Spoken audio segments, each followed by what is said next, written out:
poucos dias fizemos aqui referências à memorável entrevista da escritora Nélida Pion ao programa Roda Viva.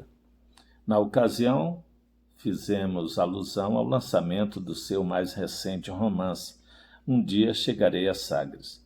Desde então, são recorrentes os pedidos de um sem número de ouvintes no sentido de que eu faça considerações pessoais sobre o último romance da autora.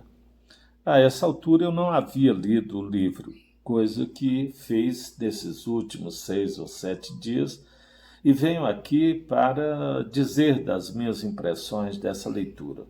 Confesso-me absolutamente tocado, seduzido pela beleza da obra, arrebatado, por que não dizer.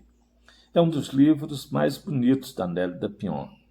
Não está, obviamente, no mesmo nível de importância do seu épico A República dos Sonhos.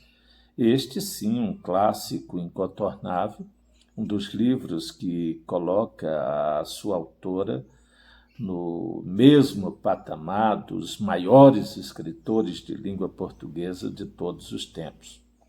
Não, é um livro mais simples, até no que diz respeito à própria tessitura narrativa.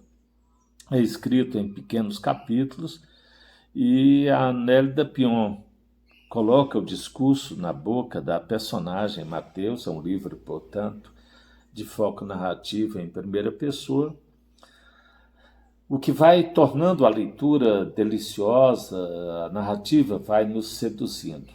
Conta a história do protagonista Mateus em suas relações apaixonadas com Vicente, o seu avô, que, por sinal, desaparece nas primeiras páginas do livro, mas do qual fica a memória que vai ser o fio condutor, o leitmotiv de toda a história.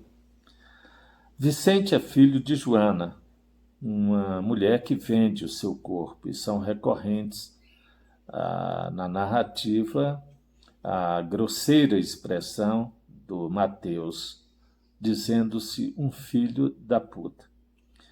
Mas o livro é carregado, como eu disse, de imagens poéticas, há um lirismo dominante da primeira à última página. Aliás, essa é uma das características fundamentais da ficcionista.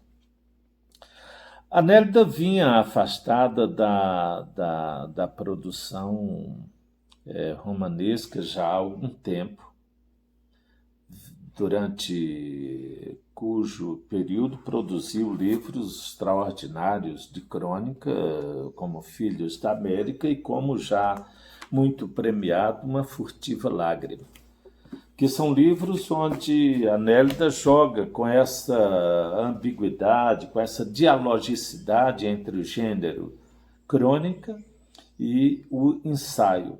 Aliás, essa é uma das particularidades que a notabilizam como uma autora muito original, cuja força na construção das narrativas e no trato da linguagem a colocam, de fato, como um destaque da literatura brasileira contemporânea. Em Um Dia Chegarei a Sagres, nós vamos encontrar, portanto, essa trajetória do Mateus, um aldeão, até a cidade de Sagres, que é mesmo o elemento simbólico dessa utopia que constitui o esteio mais consistente, mais relevante da obra. A Nélida abandona aquela preocupação, né, de cor mítica que vai, por exemplo, ser dominante no romance O Fundador. Sai também dessa discussão a que eu me referi há pouco, dessa importância das relações ibero-americanas para o surgimento de um povo de perfil psicológico tão complexo. O livro Um Dia Chegarei a Sagres está desprovido desses dois vieses que são tão recorrentes na obra da Nélida Pion. mas traz com uma originalidade, com uma competência narrativa imensas, uma reflexão sobre, por exemplo, a história de Portugal. Né? São memoráveis as páginas do livro ambientadas em Lisboa. As referências a ocorrências, né, históricas tão marcantes na memória de Portugal, como a tragédia do século XVIII, né, quando Lisboa foi absolutamente destruída por um terremoto e, na sequência, por um incêndio que praticamente dizimou a população lisboeta. E a presença do Tejo como uma referência assim imagética que torna a narrativa da Nélida Pion tão dubiamente brasileira e portuguesa. É um livro de pegada luso-brasileira, digamos assim. Eu não vou, para não incorrer no spoiler, dizer como é a parte do livro que se estende de quando Mateus deixa Lisboa até chegar a Sagres.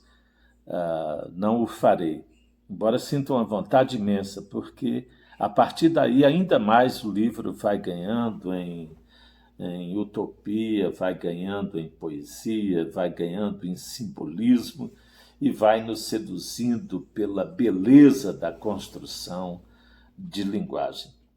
Eu, portanto, faço essas referências que são uma mera tentativa de animação intelectual, crítico-literária sobre esse último livro da Nélida Pion, e estou certo de que aqueles que, como eu, fizerem a leitura do livro terão tido a oportunidade de deparar com um dos momentos sublimes da prosa de ficção brasileira.